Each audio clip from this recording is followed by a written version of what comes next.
Bismillahirrahmanirrahim. Assalamualaikum warahmatullahi wabarakatuh.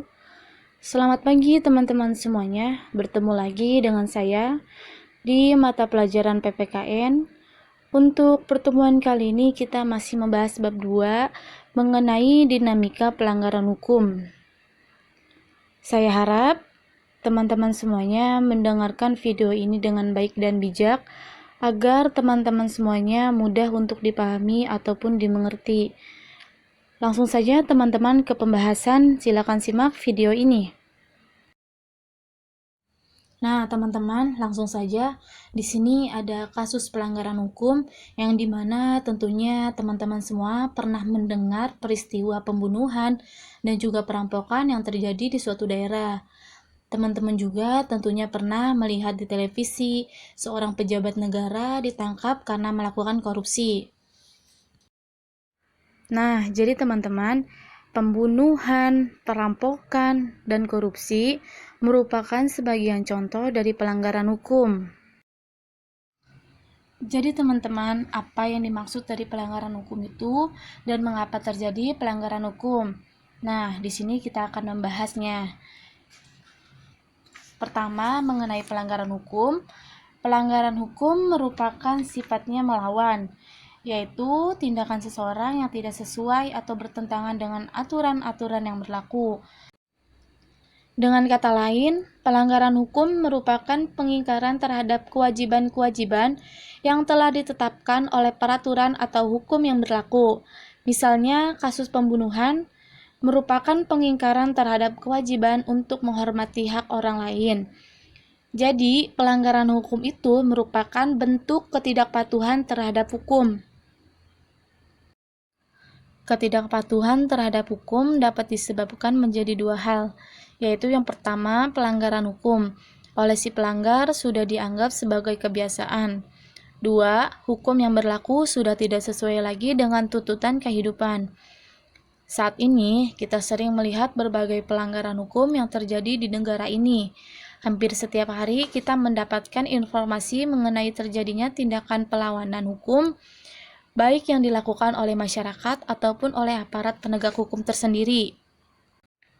Berikut ini contoh perilaku yang bertentangan dengan aturan yang dilakukan di lingkungan sekolah, keluarga, masyarakat, bangsa, dan negara.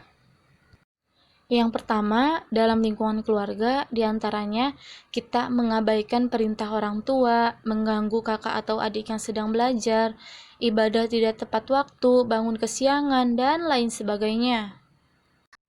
Yang kedua, dalam lingkungan sekolah, diantaranya kita menyontek ketika ulangan, datang ke sekolah terlambat, bolos mengikuti pelajaran, tidak memperhatikan penjelasan guru, dan berpakaian tidak rapi dan tidak sesuai dengan yang ditentukan oleh sekolah. Yang ketiga, dalam lingkungan masyarakat, diantaranya kita mangkir dari tugas ronda malam, tidak mengikuti kerja bakti dengan alasan yang tidak jelas, main hakim sendiri, mengkonsumsi obat-obatan terlarang, melakukan tindakan diskriminasi kepada orang lain, melakukan perjudian, dan membuang sampah sembarangan.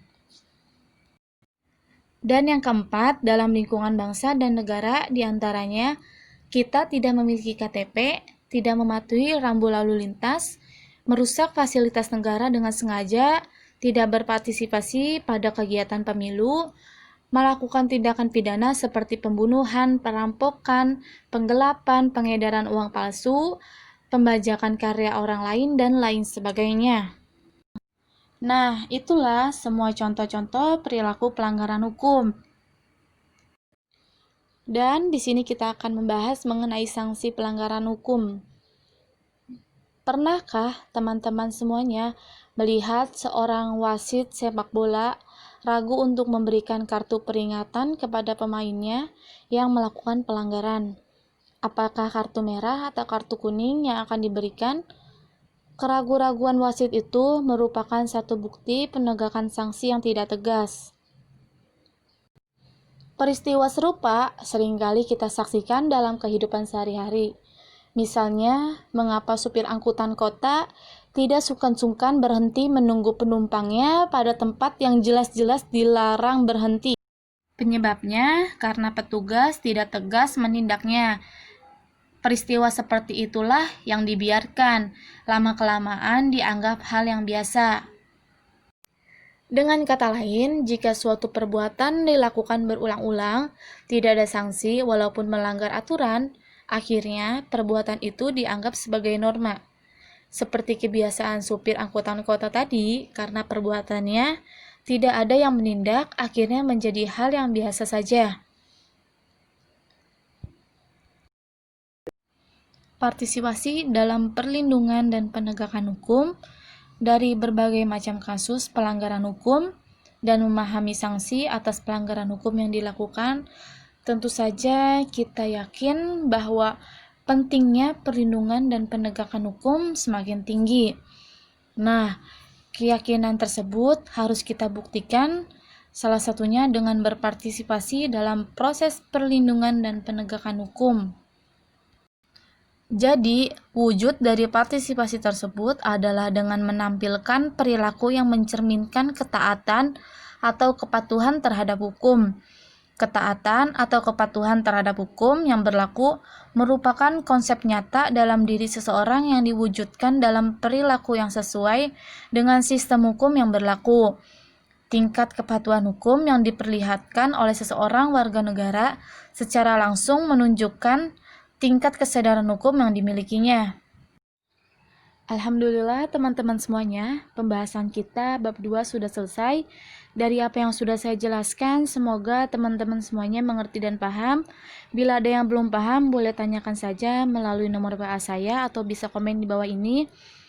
Dan untuk pertemuan kali ini, teman-teman semuanya membuat kesimpulan mengenai pembahasan yang sudah saya jelaskan, lalu dikumpulkan melalui nomor WA saya. Sebelumnya, saya mohon maaf bila ada kesalahan ataupun kekurangan dalam pembuatan video. Cukup sekian dan terima kasih. Wassalamualaikum warahmatullahi wabarakatuh.